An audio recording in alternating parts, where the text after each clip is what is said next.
Hello tout le monde, je suis super ravie de vous retrouver aujourd'hui dans une nouvelle vidéo pour un sujet qui m'a été beaucoup demandé suite à une vidéo que j'ai publiée il y a quelques mois, qui est en fait l'appartement tour. Vous m'aviez demandé dans les commentaires comment je faisais pour à la fois être étudiante, habiter à Paris, une ville qui coûte très cher, et réussir à gérer mon budget. Donc je vous explique tout ça aujourd'hui, c'est parti. Donc pour commencer, j'ai décidé de diviser cette vidéo en 4 parties. Donc la première, ça va être le logement, parce que le logement, c'est le plus important, on va dire, et ce qui revient le plus cher dans un budget. Le deuxième, ça va être les courses, la nourriture.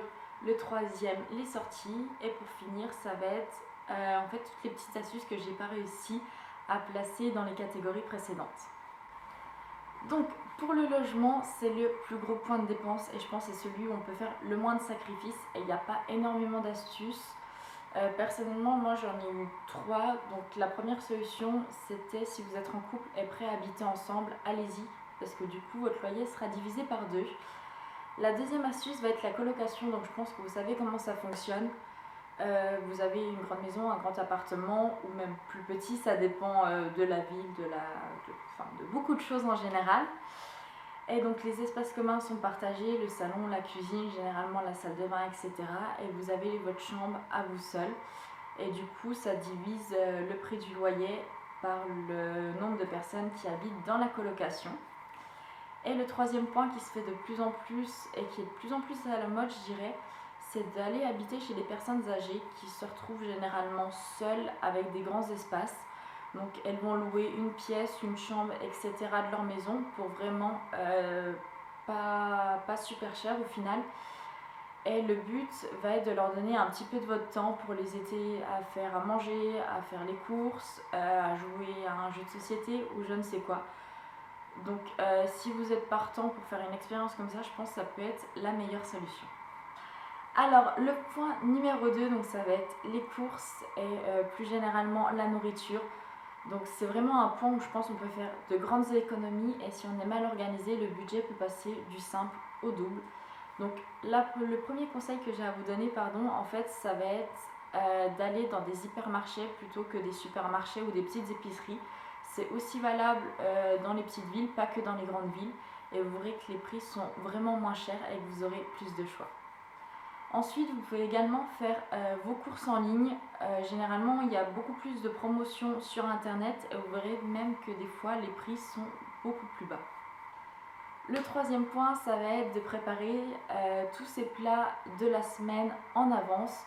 Comme ça, vous faites vraiment votre liste de courses avec ce que vous avez besoin pour construire vos menus. Et vous n'aurez ni gâchis, ni aliments qui vont périmer dans le frigo, qui vont se perdre ou vous ne saurez pas quoi en faire et finalement que vous aurez acheté pour rien. Après, des choses toutes banales, en fait, acheter de saison, acheter des légumes de saison. Actuellement, on est en automne, donc évitez d'acheter des fraises, même si vous avez envie de fraises, c'est dommage, mais déjà ça va vous coûter plus cher parce qu'elles vont venir de l'autre bout du monde, donc il y aura le transport, etc. En plus, ça sera pas du tout écologique. Et en plus de ça, pour finir, elles seront même pas bonnes, donc vraiment achetez de saison, et ça sera vraiment beaucoup moins cher pour vous.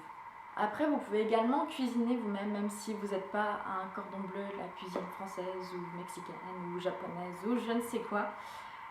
Vous verrez que déjà, c'est plaisant de cuisiner et de manger ce qu'on a fait soi-même, quand c'est bien sûr pas brûlé ou autre. Mais en plus, ça vous fera faire des économies, ça sera meilleur, il y aura beaucoup moins d'additifs que dans des plats préparés, etc. Et ça vous coûtera sûrement moins cher. Et la dernière petite astuce, en fait, ça va être des applications du style Phoenix, Too Good To Go. Ça dépend en fait des villes où vous habitez, mais il y a de nombreuses applications qui sont au final des applications qui vous mettent en contact avec des supermarchés et surtout les invendus des supermarchés. Donc c'est des produits qui sont tout à fait consommables, vous inquiétez pas. Et au lieu de les jeter à la poubelle, en fait, les magasins font des paniers. Et dans ces paniers, donc vous savez pas exactement ce qu'il y a dedans, ça change un petit peu tous les jours. Vous pouvez avoir des œufs, de la crème, du lait, des légumes, de la viande, du poisson, etc. Donc c'est tous les invendus qui ne pourront pas passer le lendemain, mais pour éviter de les jeter, ils vont les mettre dans un panier. Donc vous achetez votre panier sur l'application, vous passez le chercher du coup dans le supermarché, l'épicerie ou le point qui est à côté de chez vous. et vous verrez que les paniers sont souvent très garnis, très bons, et vous pourrez faire des économies à hauteur de 40 voire 50% parfois.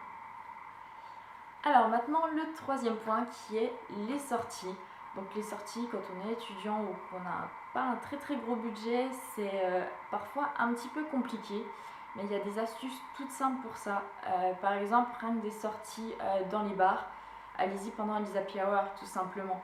Vous allez acheter votre consommation alcool ou sans alcool, ou voilà, je vous incite pas du tout à boire, mais qui sera parfois même à moitié prix, donc ça vaut vraiment le coup. Essayez également les restaurants ou les bars où quand vous achetez une consommation, vous avez généralement des tapas ou une petite planche qui est offerte. Finalement, si vous grignotez juste un peu le soir, parfois ça peut vous suffire. Après, pour le point culturel, vous avez les musées, les expositions. Là, je parle de Paris en général. Les autres villes, je pense que c'est un petit peu pareil, mais je ne veux pas trop m'avancer non plus. À Paris, quasiment tous les musées et toutes les expositions sont gratuits pour les moins de 26 ans. Donc profitez-en, ça peut vous changer un petit peu. Et ensuite, tout simplement, vous avez votre petite carte étudiant, votre petite carte magique, et que ça soit du coup même sur d'autres expositions qui sont du coup payantes, sur des fast-foods, sur le cinéma, ça va vous faire des réductions quasiment sur tout, donc profitez-en. Donc à présent, quatrième point, donc le dernier, et ça va être toutes les astuces que j'ai pas réussi à replacer dans les 3 catégories précédentes. Donc tout d'abord les transports en commun, donc ça va être au lieu de prendre votre voiture, de dépenser de l'argent pour l'assurance, pour l'essence, etc. Vous pouvez prendre les transports en commun, donc vous allez faire de sacrées économies et parfois vous irez même plus vite qu'en voiture. Ensuite, pour les grands trajets, si vous avez le temps ou même les plus courts, il y a le convoiturage. Au lieu de prendre le train ou même l'avion parfois, le convoiturage ça coûte très peu cher et vous pouvez vraiment faire des belles rencontres avec. Ensuite, un point plus shopping, on dira, c'est éviter de faire des achats sur un coup de tête. Quand vous allez faire les magasins, que vous allez voir un pull ou quelque chose d'autre ou n'importe quoi, au lieu de l'acheter directement et de flasher dessus, et voilà, demandez-vous, réfléchissez un petit peu si vous en avez vraiment besoin, ou à la limite, vous y repasserez le lendemain ou vous le recommanderez sur internet, vous le retrouverez forcément. Donc réfléchissez avant de faire des achats un petit peu compulsifs. Autre astuce, ça va être les cartes de réduction. Donc c'est un petit peu barbant, je sais.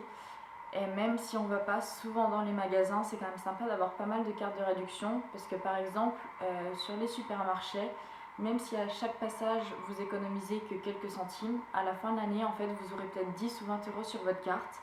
Et ça peut paraître peu, mais pour un étudiant, je pense que ça peut être pas mal. Ça peut faire un petit resto ou se faire plaisir gratuitement. Donc voilà. Et le dernier point qui est pour moi le plus important, ça va être de faire un tableau des dépenses. À chaque fois que vous allez faire une dépense, même si c'est pour acheter une baguette qui coûte 1 €, c'est pas grave, notez-le sur une feuille et à la fin du mois, regardez bien tout votre tableau de dépenses et vous allez vous rendre compte qu'au final, vous avez fait beaucoup d'achats peut-être qui vont vous paraître absurdes, qui vont vous paraître super chers. Et vous allez vous rendre compte que non, c'est non. Voilà, tout simplement. Donc le mois prochain, vous ferez peut-être plus attention à ça. Et du coup, je pense que le tableau de dépenses, c'est la première chose à faire pour faire des économies. Donc voilà, la vidéo est terminée. J'espère qu'elle vous aura plu. N'hésitez pas à vous abonner à mes réseaux sociaux qui sont juste là. Je vous retrouve bientôt pour une prochaine vidéo et je vous fais des gros bisous. Bye.